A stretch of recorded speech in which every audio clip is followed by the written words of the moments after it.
안녕하세요. 시장의 마법사입니다. 자, JYP 엔터인데요. 어, 뭐 다 아는 회사고 제가 한번 올렸었는데 뭐 완전히 틀렸죠. 그래서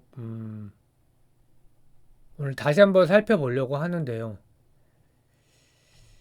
뭐 과거에 이제 2PM 뭐 지금은 뭐 의미가 없고 트와이스 스트레이 키즈 여기부터 의미가 있죠.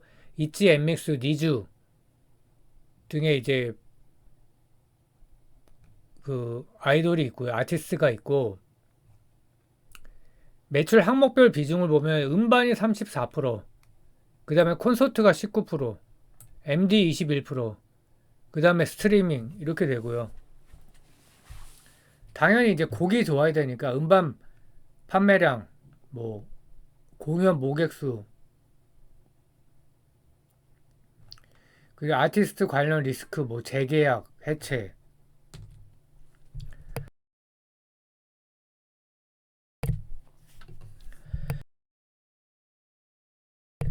그래서 최근에 이제 몇 가지 이슈가 있었는데 첫 번째가 스트레이키즈가 전원 조기 재계약을 했다는 겁니다. 그러니까 내년 1분기인가 그랬는데 조기 재계약한 게 이제 이것 때문에 주가가 좀 올라갔었는데 또 내려왔죠. 그리고 라틴 아메리카에 지사를 설립을 한다고 이제 뉴스가 났습니다. 뭐 진출을 하는 거고 이제 거기서 뽑는다는 거죠. 그 다음에 와우패스라는 스타트업에 지분 투자를 했고요. 그 다음에 이제 저연차 IP가 부진하다.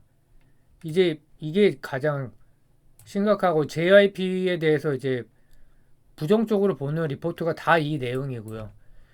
그래서 뭐 주가가 일봉으로 봐도 안 좋고 주봉으로 보면 참 작년에 난리가 났었는데 뭐 1년 만에 고점 대비해서 62%가 하락을 했다. 진짜 변동성이 커도 너무 크긴 하죠.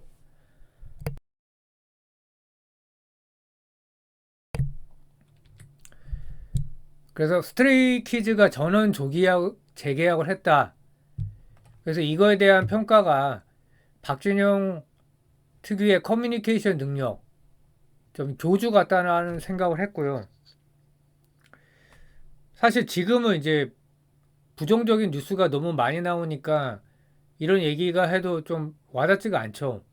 그리고 IP 신규 IP가 다 저연차 IP가 다 실패했는데 뭐 실패라기보다 이제 이렇게 트와이스나 스트레이키즈에 비해서는 많이 부족한 상태죠.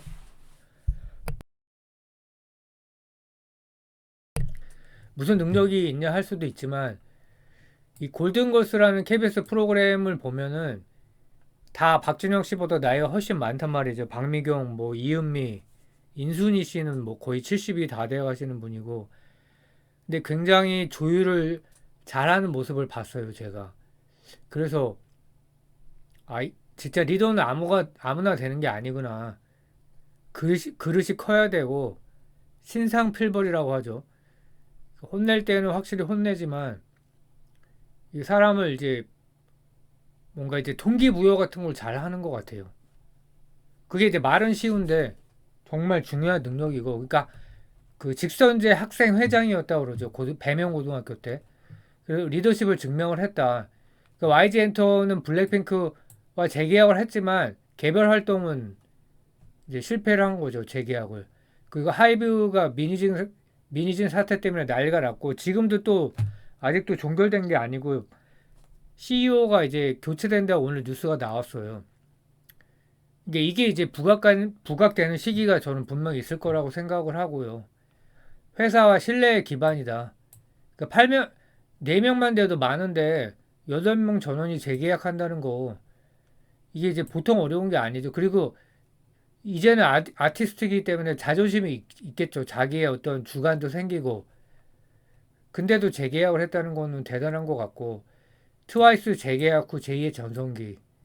근데 주가하고는 사실 무관하긴 한데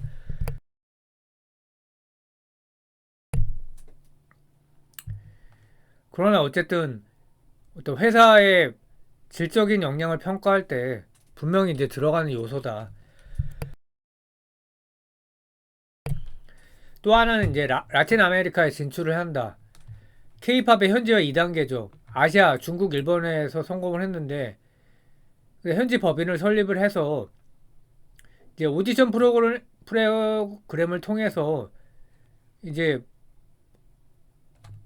그 스토리를 보여주는 거죠. 그러면서 이제 팬덤이 형성이 되고 그 다음에 데뷔시킨다.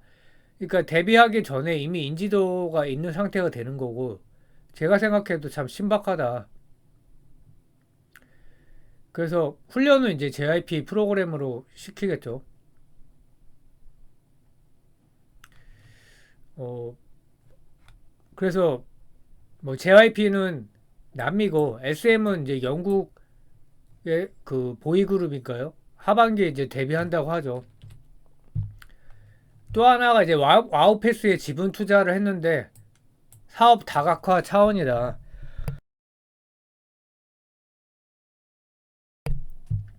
그래서 규모는 비공개가 됐는데 오렌지 스퀘어 23년 매출이 115개, 영업이익 22억, 영업이익률 20%, 총 160억의 누적 투자 유치를 했고요. VC에서 이게 이제 올해 1월까지 현황이고요. 와우패스가 뭐냐? 국내 최초로 결제 환전 교통카드를 결합한 그러니까 외국인 관광객 올 선불 카드다. 그래서 카드 발급자가 50만 명에 앱 가입자 70만 명. 지하철, 호텔, 편의점, 백화점, 마트, 편의점 등 방한 외국인이 핵심 동선에 이제 키오스크를 통해서 이제 사용을 한다는 거고요.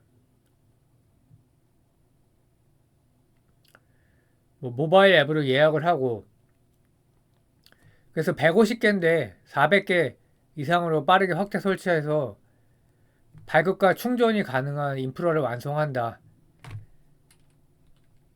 그래서 이제 투자 규모는 안 알려졌고요. 또 하나가 이제 뭐 가장 이제 문제가 되는 건데 저연차 IP가 부진하다.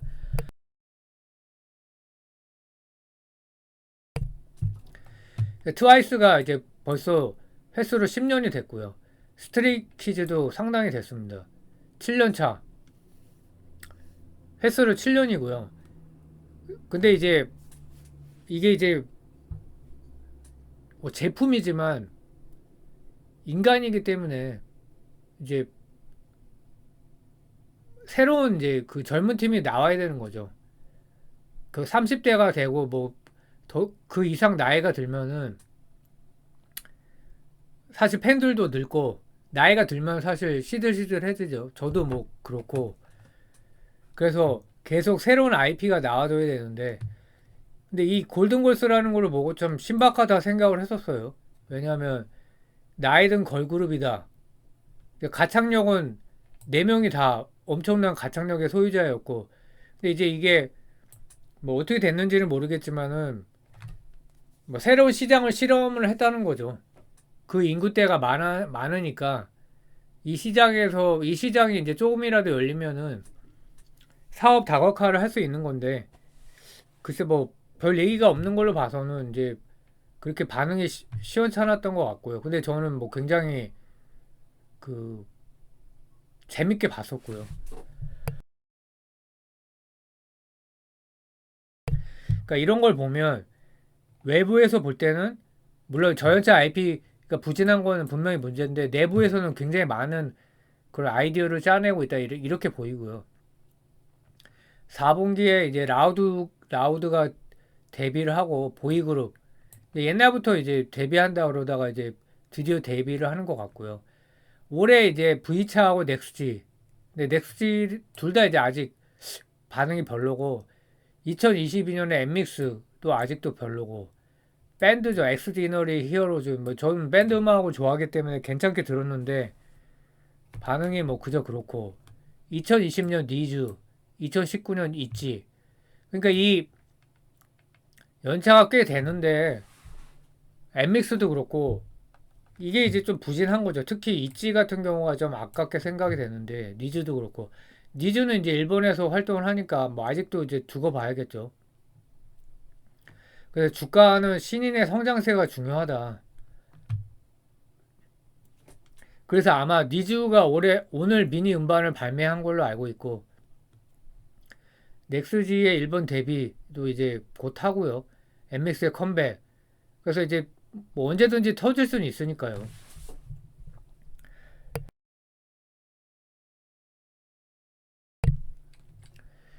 그래서 뭐 저연차 IP가 부진하다. 이제 다 알고 있는 얘기인데, 이거를 보면 이제 MX하고 있지, 특히 이제 있지가 코로나 때 좀 올라왔다가 계속 꺾이고 있죠. 그게 좀 상당히 타격이 컸고요. MX도 좀 늘긴 했지만 뭐 MX보다는 있지가 오래됐으니까 조금 그게 굉장히 아쉽고, 왜 안 될까요? 그게 이제 저도 잘 모르겠습니다. 근데 있지 MX 니즈가 부진하다. 근데 이제 뭐 베이비몬스터는 라이브 실력은 인정을 받았고, 라이즈도 SM의 라이즈도 괜찮고, NCT 위시는 저도 들어봤는데 굉장히 이제 좋게 들었고요. 많이 들어봤거든요. 근데 그 뉴진스는 사실 굉장히 오래된 것 같아요. 그러니까 하도 이제 잘하니까 시카고 그 페스티벌에서도 라이브로 굉장히 잘했고, 그래서 하이브하고 SM이 저연차 IP는 확실히 이제 우위를 점하고 있고, SM은 특히 에스파가 2020년 데뷔더라고요. 근데 이제 완전히 이제 대형 IP로 커졌고 반응이 계속 좋죠.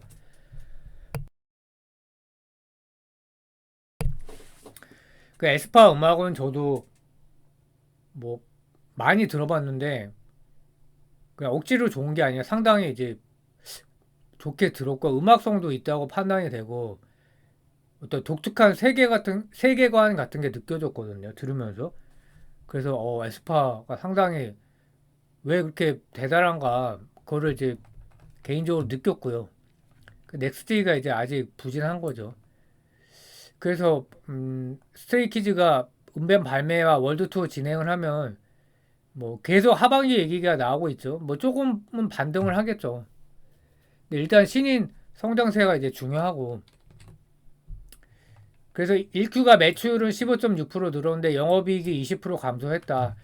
근데 이제 계속 빠진 게 결국 2Q가 실적치가 계속 하향이 됐던 거예요. 그래서 매출이 40% 빠지고 영업이익은 54%나 빠집니다.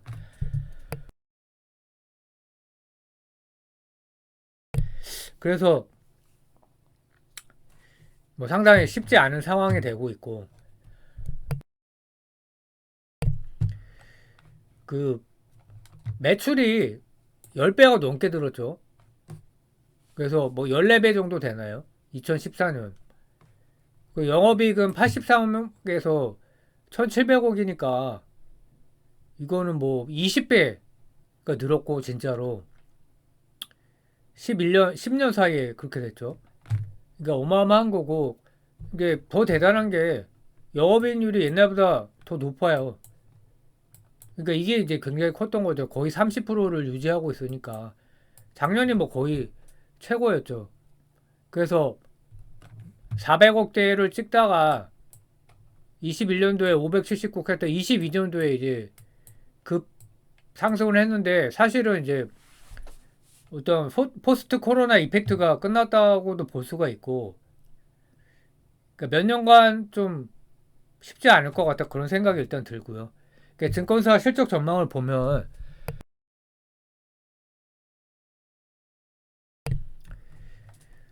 자세히 보면은 매출이 성장세가 크지가 않아요. 6천억, 6,600억, 1,570억, 1,670억. 이게 성장주가 더 이상 아닌 거죠.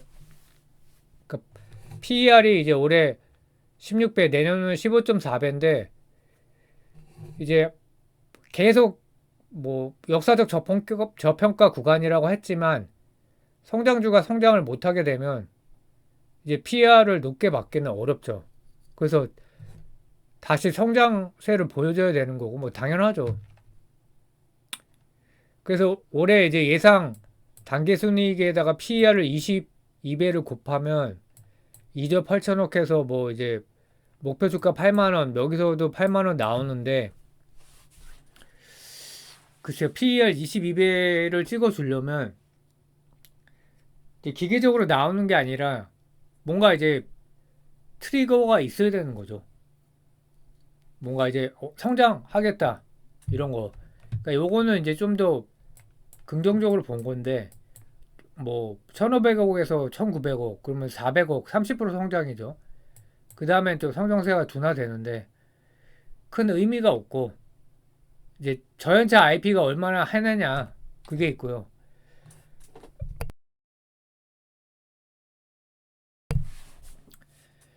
그래서 오늘 종가로 보면 시총이 1.96조, 2조가 조금 안 되고요. SM은 1.68조. 이제 김범수 의장이 이제 구속이 되면서 계속 악재를 더하고 있죠. 그래서 SM이 사실은 저연체 IP의 반응이 좋은데 조금 과도하게 떨어진 감이 있고요. 그래서 1월 달에 이제 JYP 대량 매수 이후에도 급락을 했는데 제가 이때 뭐 큰 기회라고 했는데 뭐 완전 틀려서 죄송하고요. 50억을 매수했죠. 당시에. 매수가 83,000원.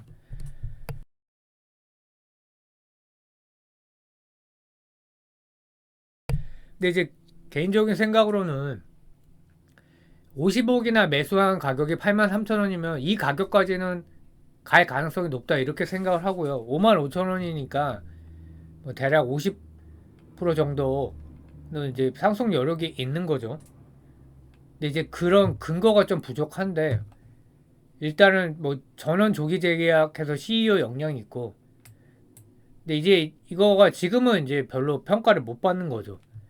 그 다음에 라틴 아메리카 진출의 글로벌 IP 도전 부정적일 때 부정적인 것만 생각하면 모르죠. 물론 뭐 그렇다고 또 된다는 보장은 없지만 주가는 일단 쌀 때 사는 거니까. 그리고 와우패스 지분 투자 사업 다각화 그러니까 IP가 조금 부진해도 이걸로 시간 벌기를 할 수 있는 거죠.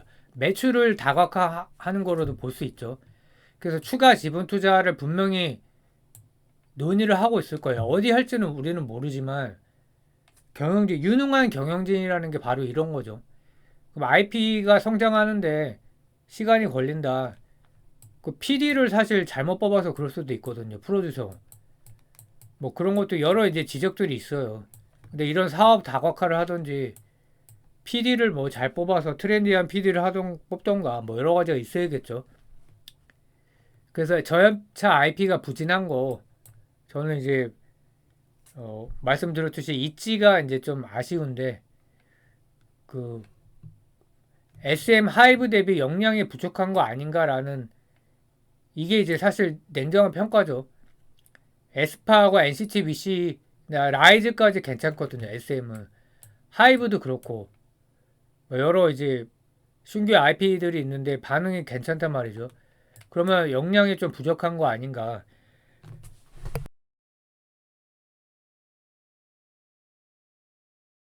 그래서 제가 1, 2년 전에 들었던 얘기로는 하이브 쪽으로 능력 있는 이제 뭐 프로듀서 안무가들이 다 갔다. 뭐 그런 얘기를 들었는데 그게 이제 사실 현실화가 되고 있는 거죠.